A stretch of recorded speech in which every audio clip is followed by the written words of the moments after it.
अस्सलाम वालेकुम क्लास, आप सब कैसे हैं। उम्मीद करती हूँ आप सब खैरियत से होंगे। मैं हूँ आपकी उर्दू की टीचर मिस तहसीन। मैं आज आपको करवाऊँगी, हम के करवा चुकी हूँ मैं आपको अल्फाज मायने। आज मैं आपको इसकी तशरीहात करवाऊँगी, तो हम तशरीह लिखेंगे इसकी। अब हमारे पास शेर नंबर 1 क्या है इसका, हमदे जनाब बारी रखो ज़बां पे जारी। अब इसका हवाला हम कैसे लिखेंगे। ये शेर हमारी उर्दू की किताब हम से लिया गया है, इसके शायर राशिदुल खैरी हैं। ये तो हमने इसका हवाला लिखा। अब हम इसकी तशरीह लिखेंगे। तशरीह कैसे करेंगे हम, देखिए। इस शेर में शायर अल्लाह ताला की तारीफ़ व तौसीफ़ बयान करते हुए कहते हैं, अल्लाह ताला की तारीफ़ अपने ज़बां से जारी रखो। ये है इसके सवाल नंबर 1 यानी तशरीह की आपने ये तारीफ़ लिख ली, पूरी तशरीह लिख ली शेर नंबर 1 की। शेर नंबर 1 की तशरीह हमारे पास क्या है। इस शेर में शायर अल्लाह ताला की तारीफ़ और तौसीफ़ बयान करते हुए कहते हैं, अल्लाह ताला की तारीफ़ अपनी ज़बान से जारी रखो।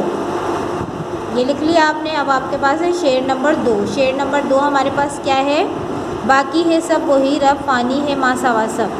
अब हवाला हम सिर्फ एक ही दफ़ा लिखेंगे, क्योंकि शेर के राइटर एक ही हैं, शेर के लिखने वाले एक ही हैं, तो हम शेर का सिर्फ हवाला एक ही दफ़ा लिखेंगे। अब हम शेर नंबर 2 लिखेंगे और डायरेक्ट फिर इसकी तशरीह करेंगे। इसकी तशरीह हम कैसे करेंगे। इस शेर में शायर अल्लाह ताला की तारीफ़ बयान करते हुए कहते हैं, अल्लाह ताला के सिवा हर चीज़ फ़ानी है, अपनी ख़त्म यानी ख़त्म हो जाने वाली है, सिर्फ़ अल्लाह ताला की ज़ात ही हमेशा रहने वाली है। यह है शेर नंबर 2 की तशरीह। शेर नंबर 2 की तशरीह में एक दफ़ा फिर दोबारा से पढ़ के बताती हूँ आपको क्या है। इस शेर में शायर अल्लाह ताला की तारीफ़ बयान करते हुए कहते हैं, अल्लाह ताला के सिवा हर चीज़ फ़ानी है यानी ख़त्म हो जाने वाली है, सिर्फ़ अल्लाह ताला की ज़ात ही हमेशा रहने वाली है। अब है हमारे पास इसका शेर नंबर 3, वो खालिक के जहाँ है वो राज़िक के जहाँ है। इसकी तशरीह क्या है। इस शेर में शायर अल्लाह ताला की तारीफ़ बयान करते हुए कहते हैं, अल्लाह ताला ने ही ये सारा जहाँ तख्लीक किया है और अल्लाह ही इसी जहाँ को रिज़्क़ देने वाला है।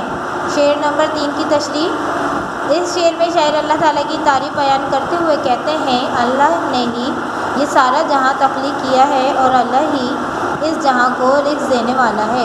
ये हमारे पास शेर नंबर 3 की तशरीह। हवाला आप एक ही दफ़ा लिखेंगे, शेर नंबर 1 में लिखेंगे बस, फिर शेर नंबर 2 लिखेंगे और उसकी तशरीह करेंगे, फिर शेर नंबर 3 लिखेंगे, उसकी तशरीह लिखेंगे, और फिर नज़र आ रहा है आपको शेर नंबर 4, हकीम है बहरो बर का, मालिक है खुश्क तर का। इसकी तशरीह आप खुद लिखेंगे, हवाला नहीं लिखेंगे, तशरीह लिखेंगे। और शेर नंबर 5 है, हर जा ज़हूर उसका, हर शे में नूर इसका।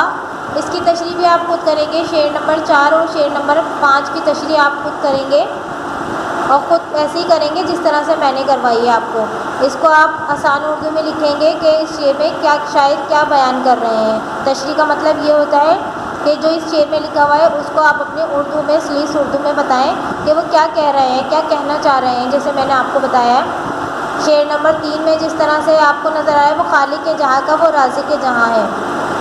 इस शेर में शायर क्या कह रहे हैं, अल्लाह ताला की तारीफ़ बयान कर रहे हैं, करते हुए कहते हैं कि अल्लाह ही है जो सारे जहान को जिसने तख्लीक किया है, यानी खालिक के जहाँ है, तख्लीक क्या है, अल्लाह ही है, इस जहाँ को रिज़्क़ देने वाला, यानी एक अल्लाह ही है वाहिद जो पूरे जहाँ को क्या देने वाला है, रिज़्क़ देने वाला है। इसी तरह आप शेर नंबर 4 और शेर नंबर 5 की तशरीह करेंगे। अगर आपको इसमें भी अभी कुछ समझ में ना आया हो तो आप ज़रूर क्लास में मुझसे पूछ सकते हैं। ओके, अल्लाह हाफ़िज़।